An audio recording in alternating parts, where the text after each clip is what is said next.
¿Qué tal mis amigos? Espero se encuentren excelentemente bien en este día. En esta ocasión les traigo la cuarta parte del libro, 50 cosas que no debes saber, por el escritor Russ Kirk. Como les había dicho en el primer video, el escritor escribió este libro en el año 2003, ya han pasado 17 largos años, pero, ¿qué fue lo que sacó a la luz este escritor? Ciertas personas no quieren que te enteres de ciertos hechos. Aquí te presento otros 10 datos que, en su momento, y hasta el día de hoy, nos pueden sorprender. En el minuto 1, minuto 2 y minuto 3, te dejaré una tarjeta de enlace al primero, segundo y tercer video respectivamente. Sin nada más que decir, comenzamos. 50 cosas que no debes saber. Cuarta parte de 5. Número 31. La industria de seguros quiere probar genéticamente a todos los titulares de políticas. La línea de la industria de seguros es que no quiere evaluar genéticamente a las personas que se suscriben a las pólizas, una práctica que detectaría una predisposición a desarrollar cáncer, esclerosis múltiple y otras enfermedades y trastornos. Sin embargo, los documentos internos de la industria cuentan una historia completamente diferente. Mientras investigaba guerra contra los débiles, su amplia historia de la eugenesia, y su sucesor, la genética, en los Estados Unidos y Alemania, Edwin Black encontró 2 informes escritos por aseguradores para aseguradores. Información genética y gastos médicos, publicada en julio del 2000 por la Academia Estadounidense de Actuarios, dice que la imposibilidad de solicitar pruebas genéticas tendría un impacto directo en las tarifas de las primas y, en última instancia, aumentaría el costo del seguro para todos. Un documento emitido por el mismo grupo en la primavera de 2002 va más allá, imaginando un escenario de pesadilla en el que toda la industria de seguros colapsa. Lo genéticamente impuro no puede ser eliminado, lo que significa que más de ellos quedan cubiertos. Debido a esto, las aseguradoras tienen que pagar más beneficios, lo que aumenta las primas para todos. Esto hace que algunas personas con cromosomas perfectos no puedan pagar un seguro, lo que significa que un mayor porcentaje de los asegurados tienen problemas cromosómicos. Ha comenzado una espiral descendente, con más beneficios pagados, primas más altas cobradas, menos personas sanas cubiertas, más beneficios, primas más altas, menos personas saludables, etc. Esto, según el informe advierte, eventualmente podría ser que las aseguradoras se declaren insolventes. En el Reino Unido, las compañías de seguros examinaron ampliamente a los solicitantes de banderas rojas genéticas hasta que el Parlamento impuso una moratoria sobre la práctica en 2001, permitiendo que solo se usara un tipo de prueba.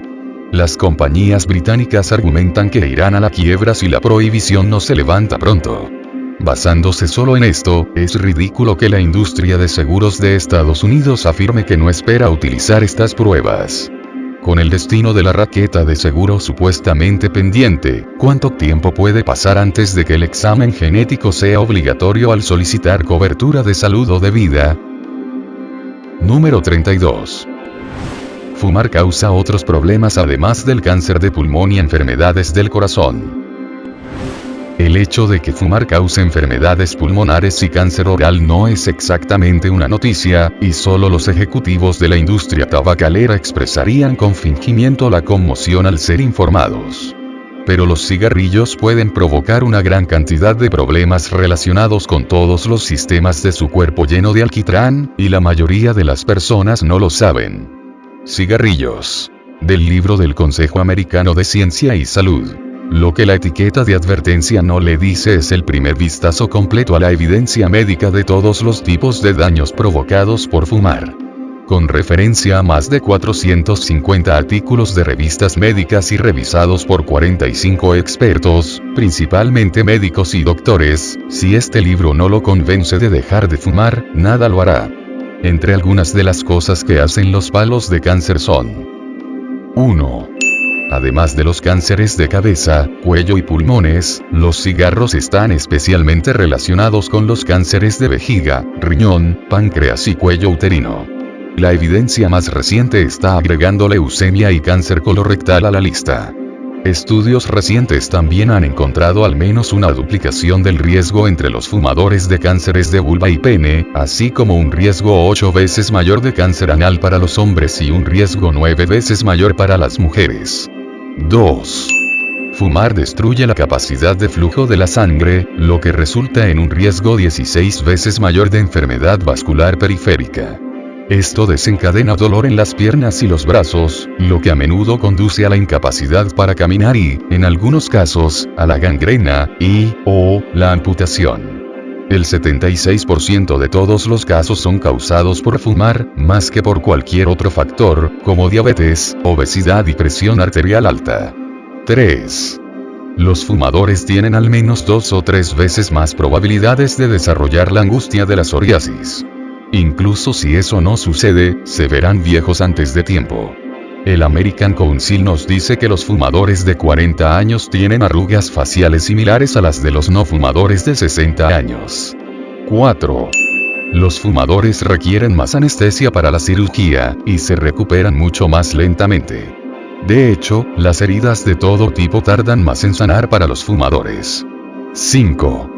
Fumar está muy relacionado con la osteoporosis, la pérdida de masa ósea, que da como resultado huesos frágiles y más roturas. 6. Los cigarrillos interfieren con su capacidad de tener hijos.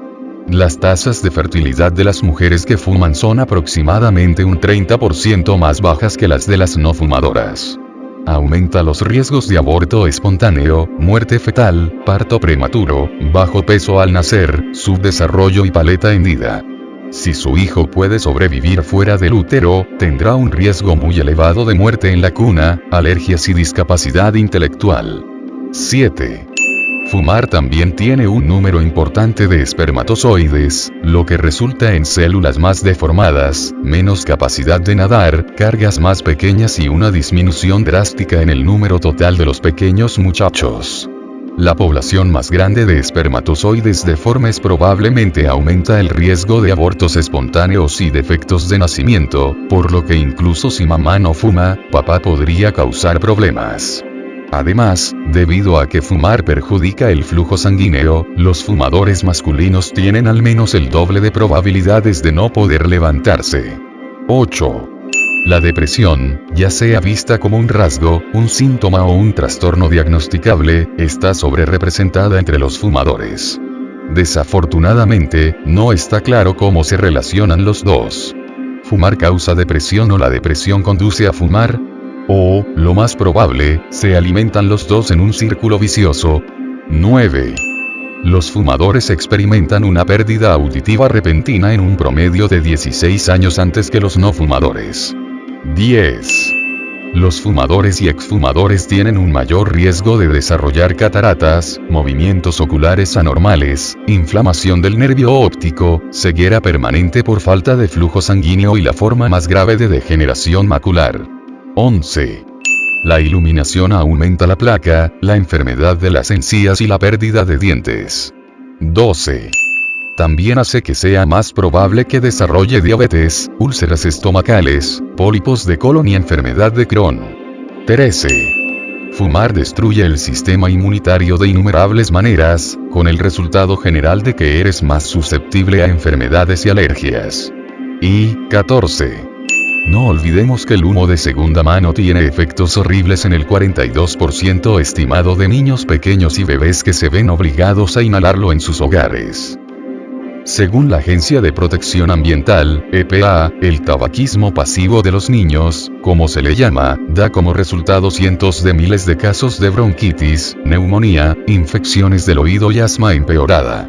Peor aún, los Centros para el Control y la Prevención de Enfermedades estiman que 702 niños menores de 1 año mueren cada año como resultado del síndrome de muerte súbita infantil, SMSL, empeoramiento del asma e infecciones respiratorias graves.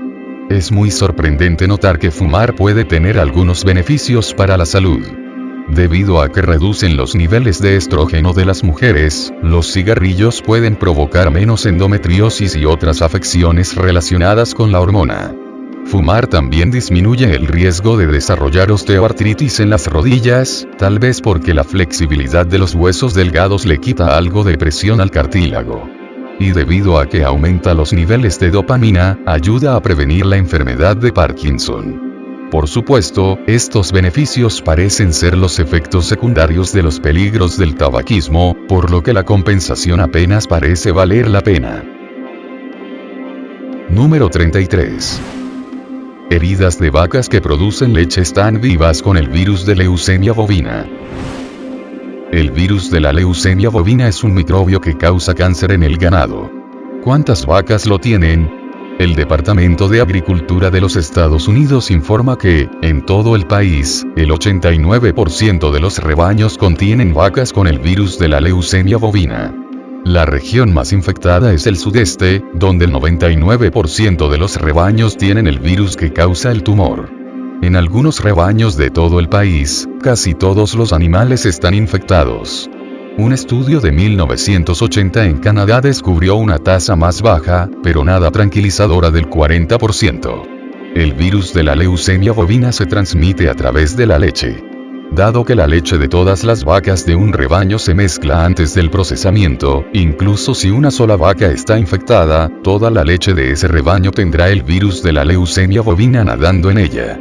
Citando un artículo en Science, el oncólogo Robert Kratjian advierte que del 90 al 95% de la leche comienza contaminada.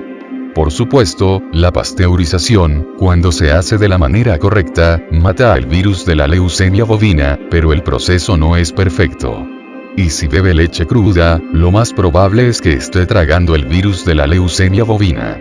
Entre las vacas lecheras y sus primos que se usan para la carne, que tienden a infectarse a tasas más bajas, parece que una gran cantidad del virus de la leucemia bovina se está metiendo dentro de nosotros. Un estudio de 2001 en Breast Cancer Research detectó anticuerpos contra el virus de la leucemia bovina en muestras de sangre de 77 de cada 100 voluntarios. Además, el virus de la leucemia bovina apareció con más frecuencia en el tejido mamario de mujeres con cáncer de mama que en el tejido de mujeres sanas. Varios estudios médicos han encontrado correlaciones positivas entre una mayor ingesta de leche / carne y una mayor incidencia de leucemia o linfoma en humanos, aunque otros estudios no han encontrado una correlación. Aún no hay evidencia sólida que relacione el virus de la leucemia bovina con las enfermedades en los humanos, pero se siente cómodo sabiendo que las células de cáncer de vaca están en su cuerpo. Número 34. La mayoría de los médicos no conocen el nivel de radiación de los escáneres de CAT. Usando dosis extendidas de rayos X circundantes, las tomografías computarizadas dan una mirada detallada dentro de su cuerpo, revelando no solo huesos sino también tejidos blandos y vasos sanguíneos. Según el sitio de saludlemaginis.com, más de 70.000 lugares en todo el mundo ofrecen tomografías computarizadas para detectar y diagnosticar tumores, enfermedades cardíacas, osteoporosis, coágulos de sangre, fracturas espinales, daño nervioso y muchos otros problemas. Debido a que puede descubrir tanto, su uso se ha generalizado y continúa aumentando. De hecho, las personas sanas se hacen exámenes solo para ver si algo puede estar mal, algo así como un chequeo de rutina. La desventaja, y es una maravilla, es que una tomografía computarizada lo sacude con 100 a 250 veces la dosis de radiación que recibe de una radiografía de tórax. Lo que es aún más alarmante es que la mayoría de los médicos aparentemente no saben esto. Un médico de emergencias de la Facultad de Medicina de Yale encuestó a 45 de sus colegas sobre las ventajas y desventajas de los escáneres CAT. Solo 9 de ellos dijeron que les cuentan a los pacientes sobre la radiación. Esto podría ser igual de extraño, ya que la mayoría de ellos no tenían ni idea de cuánta radiación emitían los escáneres CAT. Cuando se les pidió que compararan la explosión de una radiografía de tórax con la explosión de una tomografía computarizada, solo el 22% de los documentos acertaron. En cuanto a los otros 3/4, The Medical Post relata. 3 de los médicos dijeron que la dosis era menor o igual que una radiografía de tórax. 20, es decir el 44% de los médicos dijeron que la dosis era mayor que una radiografía de tórax, pero menos de 10 veces la dosis. Un poco más de una quinta parte de los médicos, 22%, dijo que la dosis de radiación de una TC era más de 10 veces la de una radiografía, pero menos de 100 veces la dosis. Solo 10 de ellos sabían que una sola tomografía computarizada equivale a 100 a 250 radiografías de tórax, mientras que 2 pensaban que las exploraciones eran incluso peores que eso. Siéntase libre de darle a su médico una prueba emergente durante su próxima visita al consultorio. Número 35. Errores de medicamentos matan a miles cada año. La próxima vez que surta una receta, mire la etiqueta con mucho cuidado. Obtener el medicamento incorrecto o la dosis incorrecta mata cientos o miles de personas cada año, y muchas veces ese número se lesiona.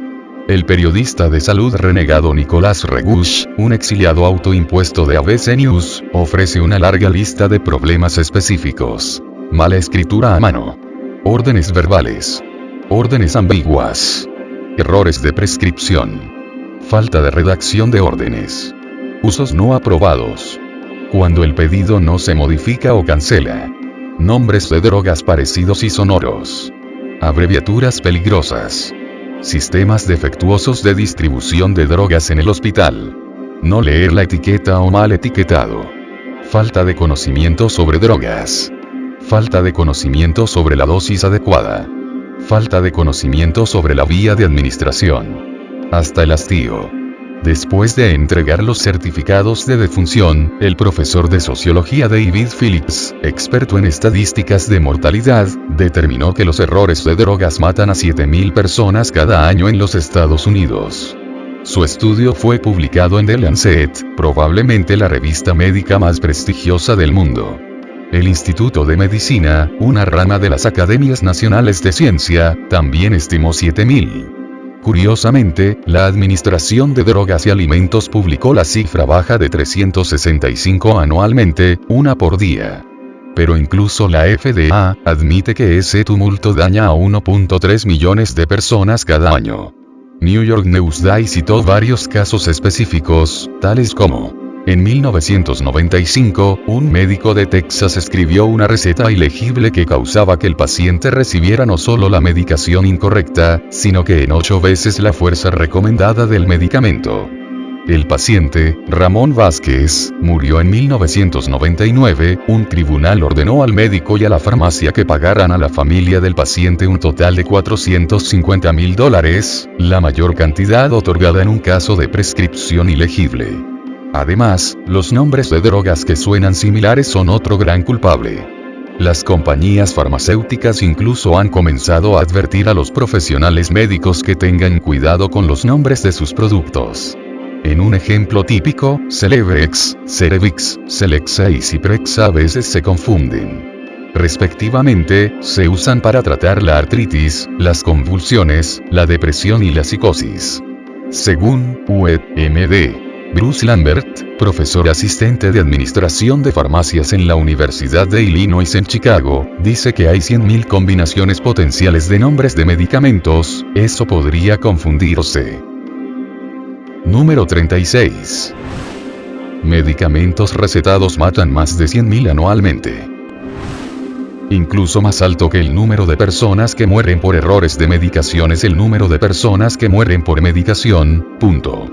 Incluso cuando un medicamento recetado se dispensa adecuadamente, no hay garantía de que no termine matándolo.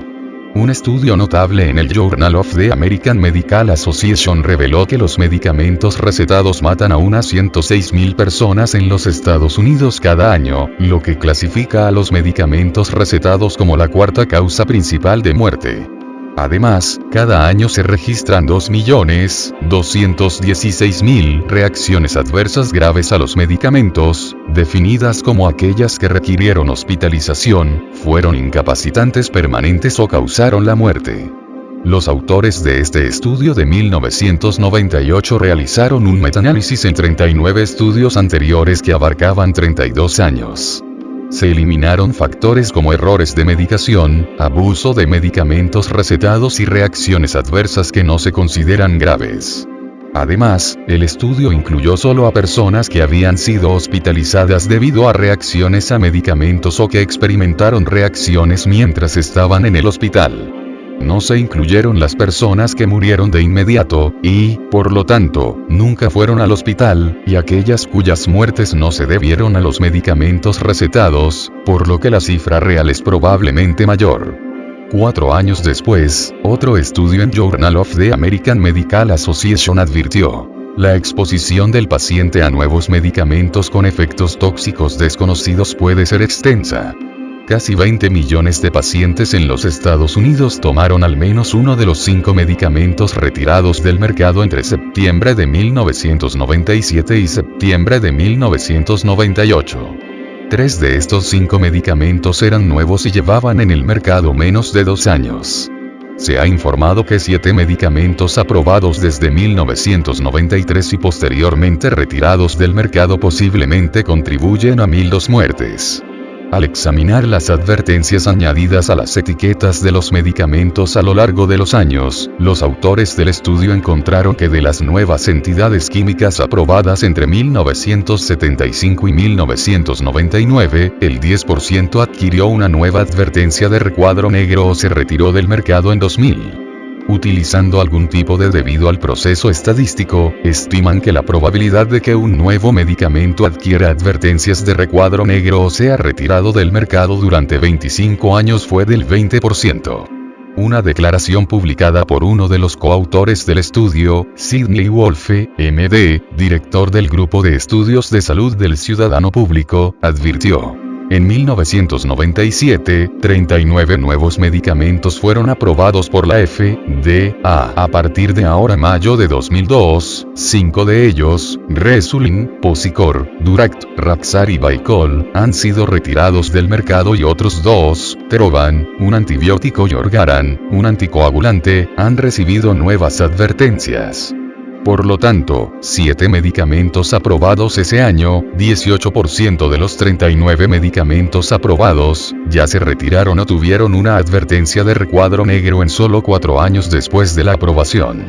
Según nuestro estudio, el 20% de los medicamentos serán retirados o tendrán una advertencia de recuadro negro dentro de los 25 años posteriores a su comercialización.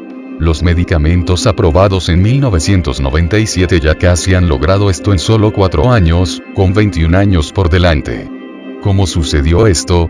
Antes de que la FDA apruebe un nuevo medicamento, debe someterse a ensayos clínicos.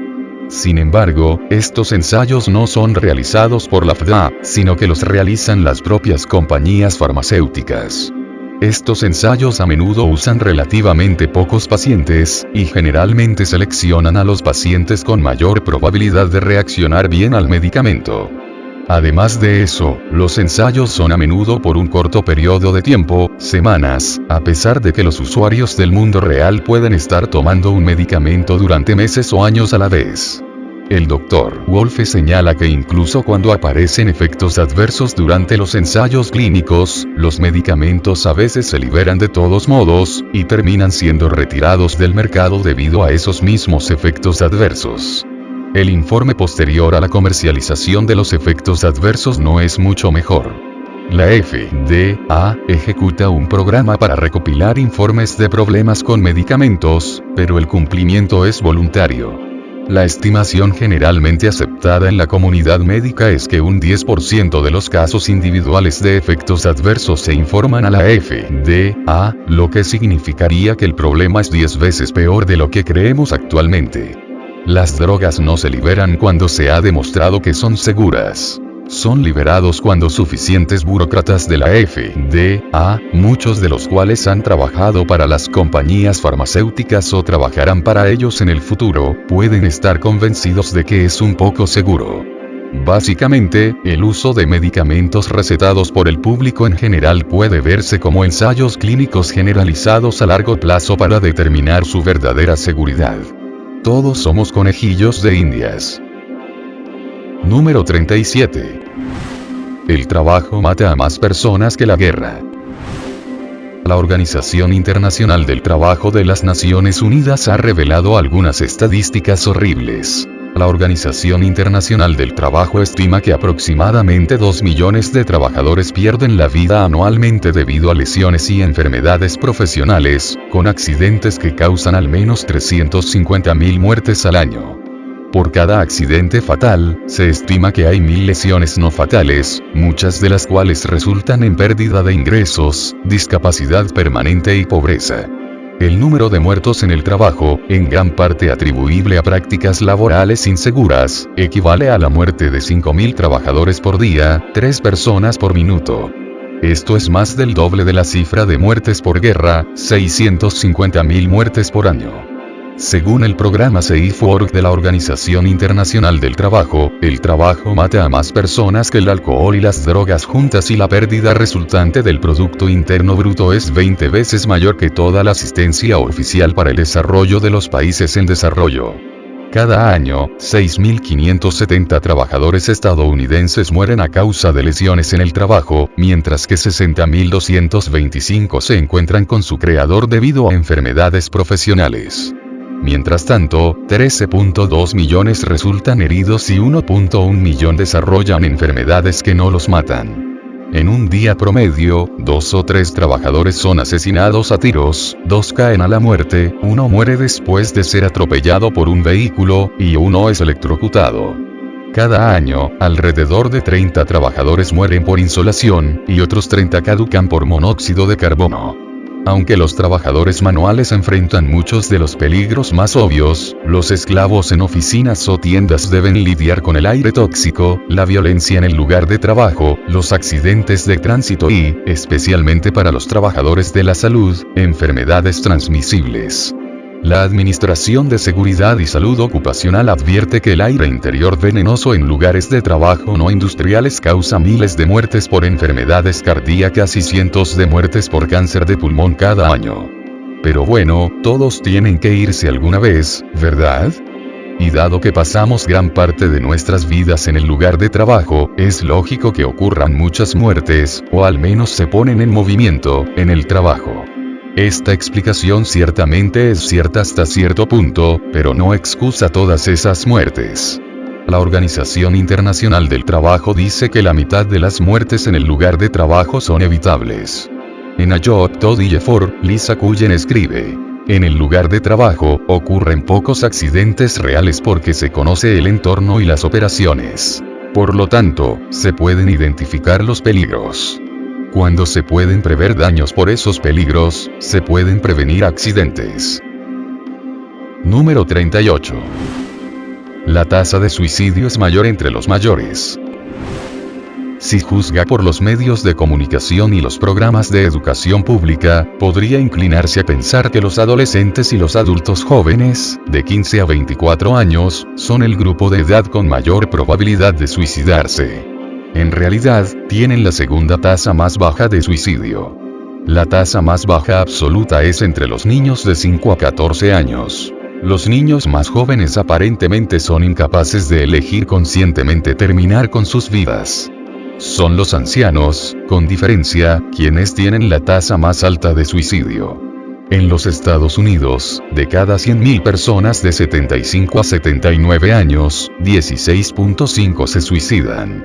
Para los mayores de 80 años, la tasa es de 19.43. Esto se compara con una tasa de 8.15 por 100.000 para personas de entre 15 y 19 años, y 12.84 para personas de 20 a 24 años. Al igual que con todos los grupos de edad, los hombres tienen muchas más probabilidades de suicidarse, pero entre los ancianos esta tendencia alcanza proporciones extremas. De las personas mayores de 65 años, los hombres comprenden un asombroso 84% de los suicidios. Debido a que los hombres cometen la gran mayoría de harakiri entre las personas mayores, observar estas tasas de suicidio masculino hace que la lectura sea extremadamente deprimente. Para los hombres de 75 a 79 años, la tasa de suicidios es de 34.26 por 100.000. En el grupo de 80 a 84, la tasa de suicidio de los hombres es de 44.12. Cuando miras a hombres de 85 años o más, la tasa de suicidios es desgarradora 54.52. Compare esto con la tasa de suicidios de tipos en la adolescencia media o tardía. 13.22 por 100.000. Es cierto que el suicidio se ubica como la segunda o tercera causa más común de muerte en los jóvenes, según el grupo de edad, mientras que es el número 15 y menor para varios grupos de ancianos. Aún así, la tasa de suicidios entre los jóvenes es igual a su proporción de la población, mientras que los ancianos están demasiado representados como grupo. Y las personas mayores son reducidas por una gran cantidad de enfermedades y trastornos prácticamente desconocidos para los jóvenes, lo que naturalmente empuja al suicidio hacia abajo en la clasificación. Las razones por las cuales se ignora esta epidemia de suicidio son altamente especulativas y serían demasiado largas para entrar aquí. Sin embargo, podemos descartar una explicación aparentemente probable. El suicidio entre las personas de edad es invisible porque usualmente en medicamentos recetados o suicidarse de otras maneras que fácilmente podrían confundirse con la muerte natural en alguien de años avanzados. Esto no funciona, principalmente porque las armas son el método más común de envío. De los suicidios mayores de 65 años, los hombres usaron un arma el 79.5% de las veces, mientras que las mujeres se dispararon el 37% de las veces. Es difícil confundir eso con causas naturales. La alta tasa de suicidios entre los ancianos se aplica a todo el mundo, no solo a los Estados Unidos trazado en un gráfico. Las tasas de suicidio por grupo de edad en todo el mundo se curvan suavemente hacia arriba a medida que aumenta la edad. Cuando el gráfico alcanza el grupo de edad final, la línea aumenta repentinamente, especialmente para los hombres.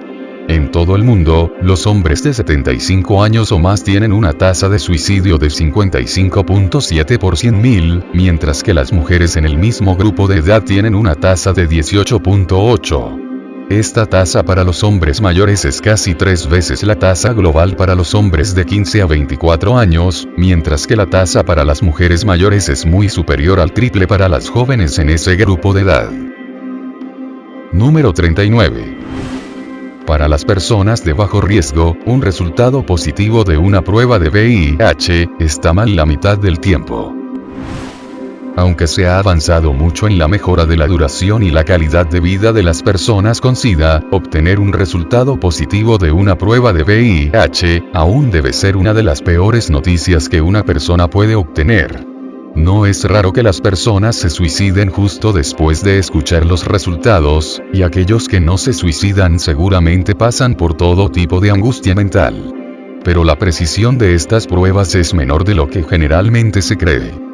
De hecho, si su resultado es positivo, pero no es miembro de un grupo de alto riesgo, como los hombres homosexuales no monógamos y los usuarios de drogas intravenosas, las probabilidades son 50-50 de que realmente tenga el virus. Para ser declarado VIH positivo, su sangre pasa por 3 pruebas. 2 pruebas ELISA y una prueba de Western Blot más sensible y costosa. Los creadores de las pruebas anuncian una tasa de precisión del 99.99% cuando se usan los 3. Muchos consejeros de SIDA incluso le dicen a las personas que las pruebas nunca dan un falso positivo, es decir, las pruebas no indican que alguien sea VIH positivo cuando realmente no lo es. La afirmación de los fabricantes de la prueba es engañosa, y la afirmación de los consejeros es BS completa. El científico cognitivo Gert Gigerenzer, que se especializa en riesgo e incertidumbre, explica la realidad en inglés simple. Imagine 10.000 hombres que no están en ninguna categoría de riesgo conocida. Uno está infectado, tasa base, y dará positivo con certeza práctica, sensibilidad. De los 9.999 hombres que no están infectados, otro también dará positivo, tasa de falsos positivos. Entonces podemos esperar que 2 hombres den positivo. De estos 2 hombres, solo uno en realidad porta el virus.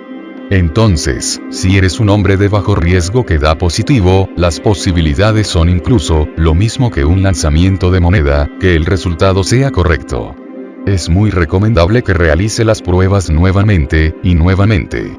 Los resultados son aún menos confiables para las mujeres en grupos de bajo riesgo, ya que tienen una tasa aún más baja de VIH. Por supuesto, esto no se aplica a un resultado VIH negativo. Si su prueba es negativa, las probabilidades son abrumadoramente buenas, 9.998 de 9.999, de que esto sea correcto. Tampoco es válido para personas en categorías de alto riesgo. Por ejemplo, si aceptamos la estimación de que el 1,5% de los hombres homosexuales son VIH positivos, esto significa que de cada 10.000, un promedio de 150 están infectados. Una prueba de VIH casi seguramente detectará a los 150, y de los 9.850 hombres no infectados restantes, uno será etiquetado incorrectamente como positivo. Esto significa que solo uno de cada 151 hombres homosexuales será diagnosticado falsamente como VIH positivo. Por lo tanto, todavía es posible un falso positivo, pero es mucho más improbable. Y, número 40. La coincidencia de ADN no es segura. Hablando de pruebas que no son tan buenas como parece, veamos las pruebas de ADN. Se supone que esta es la bala de plata absoluta de la justicia penal, una forma incontrovertible de culpar a alguien. Después de todo, las posibilidades de un desajuste son de 1 en 1.000 millones, 1 billón, 1 billón. Algunos expertos han declarado bajo juramento que una coincidencia falsa es literalmente imposible. No exactamente. Como lo hizo con las pruebas de VIH, el académico de riesgo Gerd Gigerenzer del Instituto Max Planck abre un agujero en la coincidencia de material genético. En la primera prueba ciega informada en la literatura, a 3 laboratorios comerciales principales se les enviaron 50 muestras de ADN. 2 de los 3 declararon una coincidencia falsa. En una segunda prueba un año después, uno de los mismos 3 laboratorios declaró una coincidencia falsa. A partir de pruebas externas realizadas por la Asociación de Directores de Laboratorios del Crimen de California, los servicios de pruebas colaborativas y otras agencias, el psicólogo Jonathan Kohler y sus colegas estimaron que la tasa de falsos positivos de las huellas digitales de ADN era del orden de 1 en 100. Cellmark Diagnostics, uno de los laboratorios que encontró coincidencias entre OJ.EI, ADN de Simpson, y el ADN extraído de una mancha de sangre recuperada en la escena del crimen, reportaron su propia tasa de falsos positivos a la defensa de Simpson como aproximadamente 1 de cada 200. Se pone aún peor. En 1999, el Colegio de Patólogos Americanos realizó sus propias pruebas secretas de 135 laboratorios. A cada laboratorio se le envió una muestra de ADN de la víctima, algo de semen del sospechoso y una torunda vaginal falsa que contenía ADN de ambas partes. También se les envió un mechón del cabello de la víctima. El objetivo era ver cuántos de los laboratorios harían las coincidencias, es decir, unir las 2 muestras de esperma del hombre y el cabello y la muestra de ADN de la mujer. Pero sucedió algo inesperado. 3 de los laboratorios informaron que el ADN del sospechoso coincidía con el ADN de la víctima. Obviamente, habían mezclado las muestras. Solo 14 laboratorios probaron el cabello, pero de ellos, uno lo arruinó al declarar una coincidencia con el sospechoso. Este tipo de interruptores no ocurren solo durante situaciones artificiales diseñadas para medir la precisión de un laboratorio, que generalmente se realizan en condiciones ideales. Durante un juicio por violación en 1995, un laboratorio revirtió las etiquetas de las muestras de ADN de la víctima y el acusado. Sus pruebas revelaron una coincidencia entre el supuesto ADN del acusado, que en realidad era el de la víctima, y el ADN del hisopo vaginal, que no contenía ningún semen del violador. Afortunadamente, este movimiento descabellado fue atrapado durante el juicio, pero no todos tienen tanta suerte. El Journal of Forensic Science ha informado de un error que se descubrió solo después de que un hombre inocente había sido declarado culpable de violar a una niña de 11 años y condenado a prisión, donde indudablemente la mentira fue brutalizada de maneras que le causarían pesadillas por el resto de la vida. Tu vida, si las escucharas descritas en detalle. Después de 4 años, fue liberado porque el laboratorio no había separado completamente el ADN del violador real, extraído de su semen, del ADN de la víctima.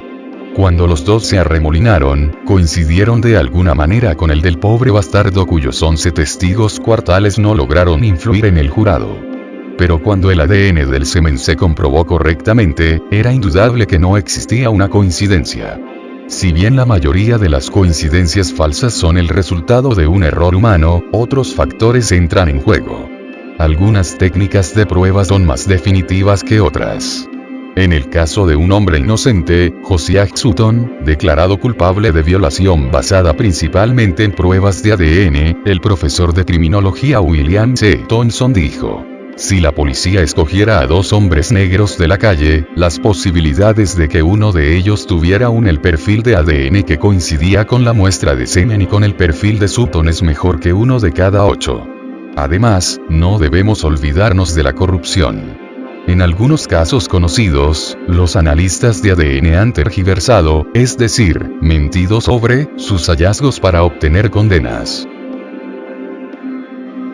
Bueno mi gente, hasta aquí el video de hoy, te agradezco que lo hayas visto hasta el final, te agradecería que te suscribieras y compartieras el video. Muchas gracias, y hasta la próxima.